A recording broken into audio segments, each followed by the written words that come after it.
Hello, it's my pleasure to invite you to Security and Development channel talk. And my name is Krzysztof Jaworski, and today with me is Ellias Dehnavi. Hello. Thank you so much, Pan Krzysztof. It's a great pleasure for me to be here, and thank you so much for the invitation.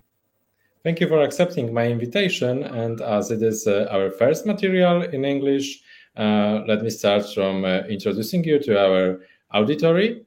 Ellias is a researcher focusing on international relations and peace studies concerning West Asia, concerning Middle East and Middle East region, and he's as well conducting doctoral research in Poland, in Poznań, at Adam Mickiewicz University. And he is as well leader of Iranian program at Abhasid Foundation Fund.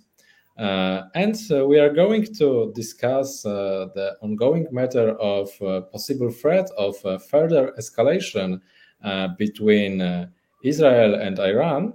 And let me start with this question. We are now waiting for the response from Iran after Israel assassination of a high-profile commandment of Hamas, of other important allies of Iran. And what is really important is that this assassination took place in the heart of Iran, in Tehran. And well, what are you expecting will happen in the following days?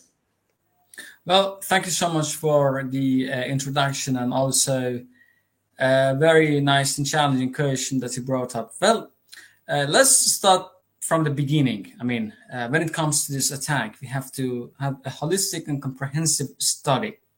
So I should say that the Israeli government, and at the top, Benjamin Netanyahu, had technically 7 targets in mind. I mean, adding the assassination of Ismail Haniyeh as the first target, Netanyahu and the government followed other 6 targets. Well, the first target technically was the assassination of Ismail Haniyeh. Well, a physical elimination of the physical figure that everybody could witness and see. So technically, they launched the attack and then he was gone. So this was the first important goal that Israel was following.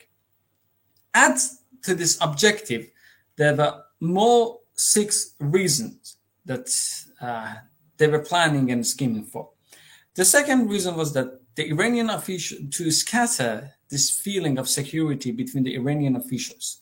Like Israel is trying to impose this opinion and this way of thinking that the security structure is shattered. So the Iranian officials will also feel imposed towards the outer threats imposed from Israel. So this is another objective that Israel is trying to achieve. The third objective that probably Israel was following after the attack is to drain the resources from the new president's office, Dr. Pezeshkian. Well, we know that we had this presidential inauguration last week, and this is a young government. So this attack right after the inauguration is a clear message to the government that the threats are imminent and you're under probe and you're under scrutiny from the very beginning. So it was another message to the young government that, yes, you have to keep your guards high. And another target was the Iranian security structures. It was not only a physical attack, but a mental and absurd movement to question the firm structures. Because it's, as you mentioned, the attack has taken place in the heart of Iran, and Ismail Haniyeh had to feel very safe while being in Iran. And we see that the structures have been shattered. The ceasefire negotiations is another target that was kind of planned. We know that there are peace negotiations between different parties, and this attack can kind of blacken and endanger, jeopardize the peace negotiations between different parties.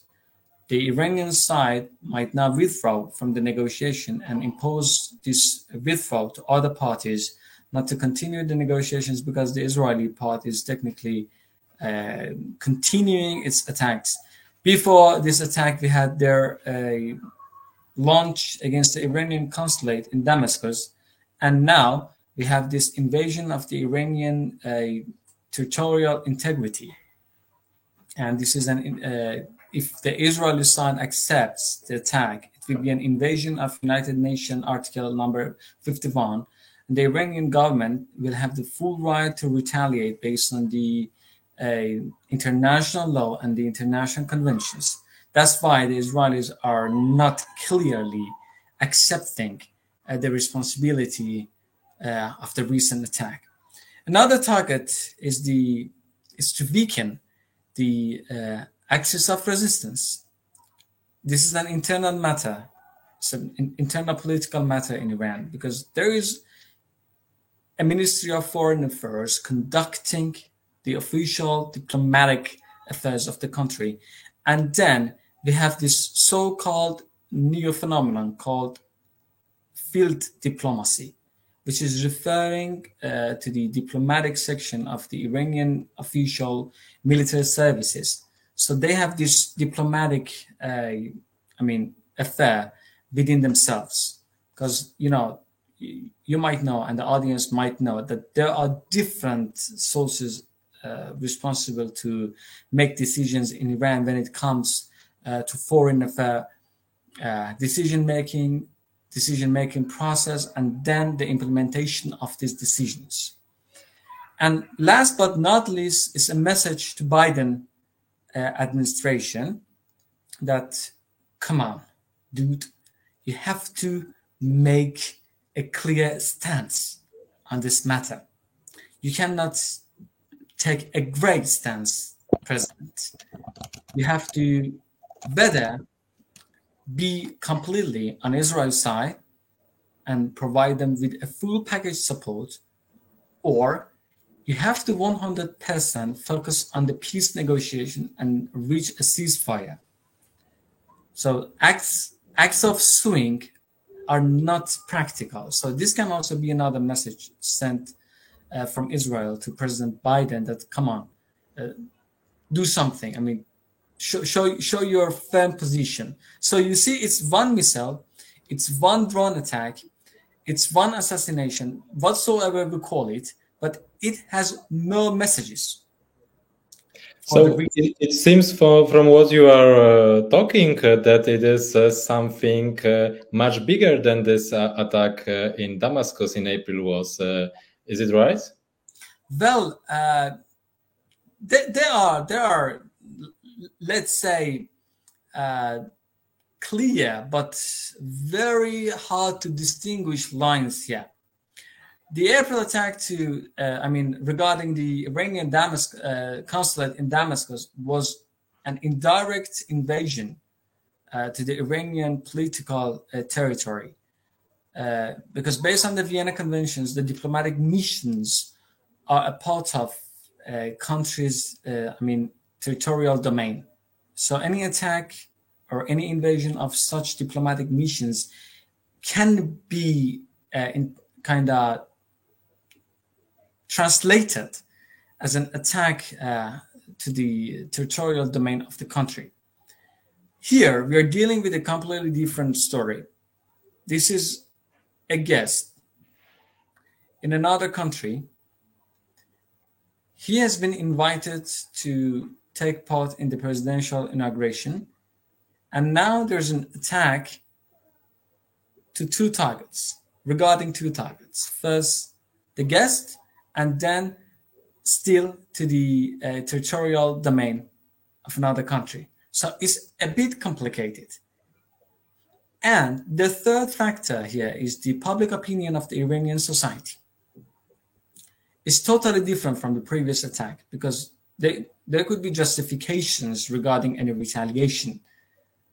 But now we're dealing with a foreign guest in the country, well, with obvious affinity to the government. So the matter of public opinion is also very important here. So from the last thing you said about this public opinion, I can imagine that after such a strong blow in the heart of Iran, there is really strong demand, there is really strong urge to retaliate, to answer with means that can revenge that, well, I don't know if it's too much of a word, but it's kind of humiliation, I think, and it makes Iran lose credibility among its allies or even among members of its own government. This is a very critical point, and the Iranian government must be very diplomatic in this condition. I mean, as you said, this is a very hard game. If the Iranian retaliates, the current condition might escalate and might deteriorate. And at the same time, if the retaliation is not promising, then the legitimacy of the regime, of the country, of the government will, be placed under a huge question mark. And the people might ask, from the first line is the people of the country. I'm not talking about the rivals. I'm not talking about the enemies. I'm talking about the people and the public opinion. The public opinion might question, okay, so what are you doing? How are you going to provide for our security? So you see, it's a very, hard and complicated condition. Retaliation will directly escalate and deteriorate the current condition. Lack of retaliation results in an objection from the public opinion. The public opinion start to question. And this is the right of, society to feel secure, to feel that the government is, providing for them. So as you see, this is a matter of us and other in terms of constructiveness, constructive theories of international relations. So whatever the Iranian government does will create a future image in the minds of the Iranian society. Retaliation will create a different image. A lack of retaliation will create a total different image. So it's really crucial. The people might ask, okay, our territorial integration have been invaded. If it was another country, what would that country do? For instance, imagine if the attack would take place a little bit far from Iran, in Islamabad, in Pakistan. Okay, or for instance, it took place in the northern parts of Iran, in Baku or in Yerevan. So, see, countries have this right of retaliation, even if they are in war, even if they are in a stance of conflict. So we have to see how things started from the very beginning, and this is history. It's not only the matter of October attacks. It's not only the matter of, Ismail Haniyeh assassination. We're dealing with history here. So speaking of events in one specific part of recent history, in my personal opinion, this is not a diplomatic or institutional opinion I'm sharing. This is a personal opinion. We have to deal with a comprehensive package of history here. So you mentioned in one of your analyses concerning regional security architecture and how Iran is, orchestrating its proxies in different countries, in Syria, in Iraq, in Lebanon, in Yemen, that main purpose behind this activity of Iran is deterrence. So it occurs that now with this attack, this deterrence failed. So Do you think that Iran can use its proxies now to reestablish this deterrence, or maybe punish this attack? So take this retaliation, because if we look at this deterrence, it can be achieved by punishment or by deterrence. So this deterrence fails for sure, because Iran could not stop attack in the heart of its country. So what about the second possible way of deterring other countries? So what about punishment? Well, it's a very crucial question here, and currently I'm working on another article review about this proxies and the power of deterrence. Is it the power of deterrence, or is it the means of destabilizing or destabilization? Well, as you said, the deterrence has failed, but there is a very crucial point here that we have to consider. We're dealing with a part of party that is called Israel. We have to see this deterrence is against whom? Is it against the United States? Is it against the neighbors? If we consider the neighbors, the deterrence has worked well for the rivals, for the neighboring rivals. And speaking of neighboring rivals, for instance, I can say Saudi Arabia, Jordan, Egypt, UAE, and some other rivals in the region. For them, well, it has been positively worked. Even regarding the United States, I should say that the deterrence has worked to some extent. You can see that in Iraq, the Iranian proxies, Hashd al-Shabi, Katabullah, or other groups, there are a variety of groups active in Iraq. They have been successful to some extent because the US has never invaded the Iranian soil directly. Whatever has been outside of Iran.